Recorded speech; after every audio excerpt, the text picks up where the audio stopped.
NI ini baru salah satu faksi saja, salah satu kelompok saja dari sejumlah kelompok kadrun radikal yang menginginkan sistem khilafah di Indonesia ini.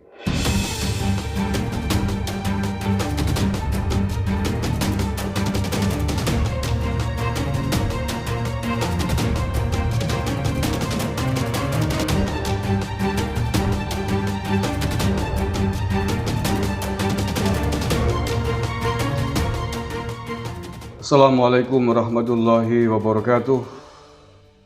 Salam Nusantara, salam sejahtera untuk kita semuanya.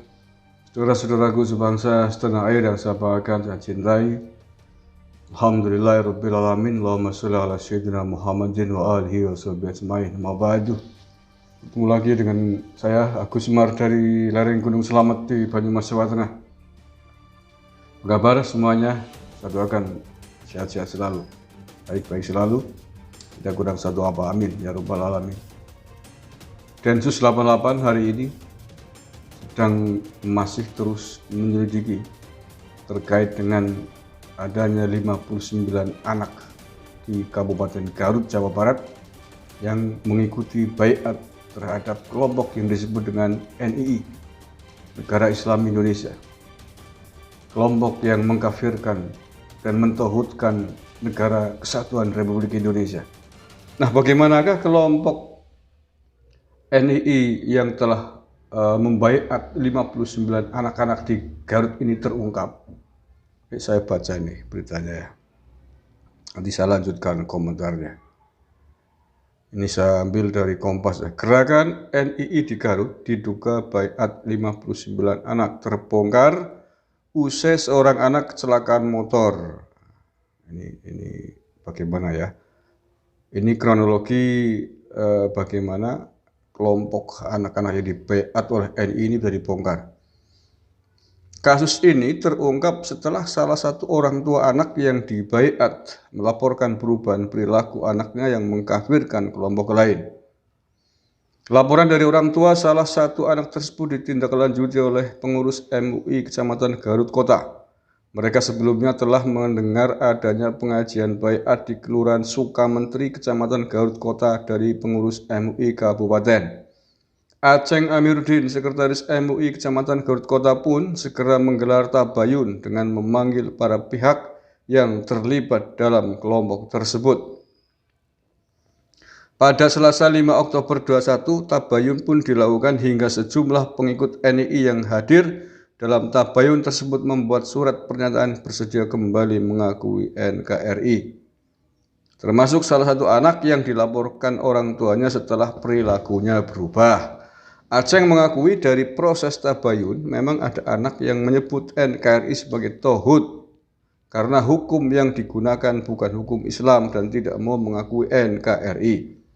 Namun setelah diberitahu akibatnya, akhirnya anak tersebut mau mengakui NKRI dan menandatangani surat pernyataan. Kemarin waktu bicara di sini, dia itu mengatakan bahwa Indonesia hukumnya bukan Islam. Kalau seperti itu tauhid. Tapi setelah diberitahu akibatnya, dia akhirnya mau kembali ke NKRI, kata Aceng. Belum selesai nih. Mukhlis 49, warga Kelurahan Sukamenteri, yang menjadi pelapor mengatakan sang anak mengalami perubahan perilaku setelah mengikuti kelompok pengajian di salah satu masjid yang ada di Kelurahan Sukamenteri. Dia bercerita anaknya mengikuti kelompok pengajian tersebut sejak 2 tahun lalu saat masih duduk di kelas 1 SMP. Namun sejak mengikuti kelompok tersebut, anaknya memutuskan tidak lagi mau sekolah. Alasannya orang sukses itu enggak sekolah juga bisa. Sekolah bukan jaminan sukses, kata Mukhlis menirukan ucapan sang anak. Menurut Mukhlis, anaknya mengakui pernah dibaiat oleh gurunya. Baiat sendiri menurut anaknya adalah baiat hijrah. Baiat hijrah katanya dari Islam kita seperti biasa. Dia bilang Islam kita ini gelap, jadi hijrah ke tempat yang terang. NII itu menurut versi mereka NII itu terang, katanya. Semua cerita tentang baiat dan penyebab perubahan perilaku anaknya selama 2 tahun ini Menurut Mukhlis terungkap beberapa waktu lalu setelah anaknya mengalami kecelakaan saat membawa motor miliknya. Sang anak tak berani pulang karena takut dimarahi. Setelah Mukhlis terus menghubungi anaknya lewat telepon, akhirnya anaknya pun pulang. Nah, setibanya di rumah, sang anak bercerita selama 2 tahun mengikuti kelompok pengajian setelah Mukhlis menanyainya. Awalnya dia tidak membuka, tapi setelah kejadian kecelakaan, waktu itu bawa motor saya akhirnya kebongkar. Oke. Ya. Ya memang begitu itu. Orang, anak kalau sudah terpapar virus Kadrun al-Keparati, al-Bedebahi, ya begitu itu. Menganggap negara ini negara tauhid. NKRI negara kafir karena memakai sistem dasar negara undang-undang yang bukan sistem atau undang-undang Islam sebagaimana yang mereka inginkan. Loh, memang negara ini negara Islam. Penduduk di Indonesia itu bukan hanya orang Muslim, dengar tuh. Kecuali negara ini memusuhi orang Islam, memusuhi umat Islam, lah silakan berjihad. Loh, siapa yang memusuhi Anda? Nggak ada yang memusuhi kita. Kita mau sholat jengking sehari 30 jam juga boleh kalau mau. Sering saya singgung ini. Kok tohat, kopar kabir, sampluk, cangkemenggo. Ya jadi ini sebagian kecil saya akan bilang pemerintah sesungguhnya itu terlalu memanjakan mereka. Pemerintah kita kurang tegas, harus saya katakan. Pemerintah kita kurang tegas di dalam menangani kelompok-kelompok Kadrun Bedebah Keparati ini. Ini NI ini baru salah satu faksi saja, salah satu kelompok saja dari sejumlah kelompok Kadrun radikal yang menginginkan sistem khilafah di Indonesia ini. Ya.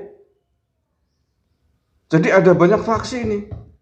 Ini ada faksi NII, ini yang ketangkap di Garut ini NII faksinya. Ada faksi JAD, ada faksi JI, ada faksi FPI, ada faksi HTI. Ada faksi-faksi yang lain, semuanya ingin mendirikan khilafah. Ingin mendirikan sistem negara dengan dasar hukum Islam, syariat Islam kafah, di bawah naungan khilafah Islamiyah. Faksinya banyak, pimpinannya berbeda-beda nih. Amirnya nih, sultannya berbeda-beda nih, imamnya berbeda-beda. Habib Rizik diangkat menjadi imam besarnya FPI. HTI punya imam sendiri, NI punya sendiri, ini lain ini. NI ini lain imamnya, bukan HRS. Begitu juga kelompok yang lain. Ini seandainya dituruti nih ya, seandainya kelompok faksi-faksi khilafah ini dituruti, kemudian dipastikan mereka akan perang antar faksi satu dengan faksi yang lain. Ya karena khilafah itu kan mengharuskan harus ada satu pemimpin tunggal, satu khalifah.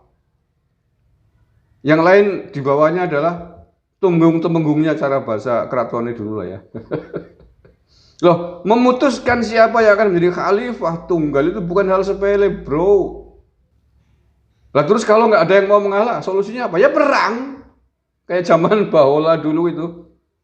Perang-perangan, ya usah kapan selesainya, nggak usah jauh-jauh, nggak usah lari ke zaman Bahola. Hari ini di Afghanistan, hari ini di Afghanistan ada faksi Al-Qaeda, ada faksi ISIS, ada faksi Taliban, ada faksi Mujahidin. Apakah kemudian setelah Taliban berhasil merebut kekuasaan hari ini aman selesai? Baca berita hari Jumat kemarin baru ngebom masjid di salah satu sudut kota di Afghanistan, dibom. Jumat yang lalu juga sama, bom meledak, ISIS mengklaim sebagai pelakunya. Dah mau kayak gitu apa? Mau pengen kayak gitu? Mau bom-boman kayak gitu apa? Gara-gara kelompoknya, faksinya tidak berkuasa. Kalau mau begitu caranya, pindah aja ke sana, kamu gabung. Silakan, mau ikut kelompok faksinya Taliban boleh, ikut faksinya Mujahidin boleh, Al-Qaeda atau ISIS kurasan di sana boleh. Tinggal pilih ana bom jihad mendodong karepmu. Jangan di Indonesia. Indonesia itu negara Kesatuan Republik Indonesia, NKRI. Dasar negaranya Pancasila. Negara kesatuan itu adalah negara yang melindungi Banyak elemen perbedaan di tanah air ini, ada elemen agama berbeda-beda kita jadikan satu bersatu. Banyak budaya, banyak suku, banyak bahasa jadi satu. Nah, itulah mengapa kemudian ada prinsip yang namanya Bhinneka Tunggal Ika, berbeda-beda tetapi tetap satu dalam satu bangsa Indonesia. Pernah ngaji begitu enggak, Jun? Pernah dengar begitu enggak? Jangan ditutup telinganya. Taunya kok kofar kafir, toha, matamu jeblok gitu. Saya tuh selalu emosi kalau ngomong mereka nih, ya. Kebangetan sih mereka. Nggak bersyukur di Indonesia ini udah dikasih karunia negara yang damai, makmur, aman.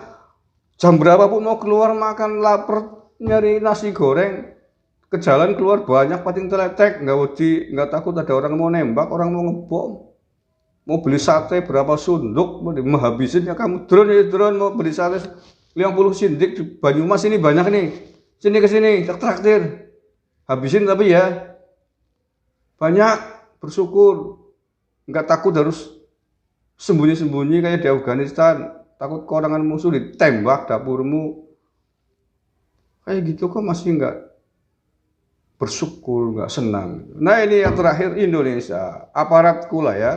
TNI, Polri, dan seluruh institusi yang terkait menangani gerakan-gerakan radikalisme, terorisme ini, coba tegaslah.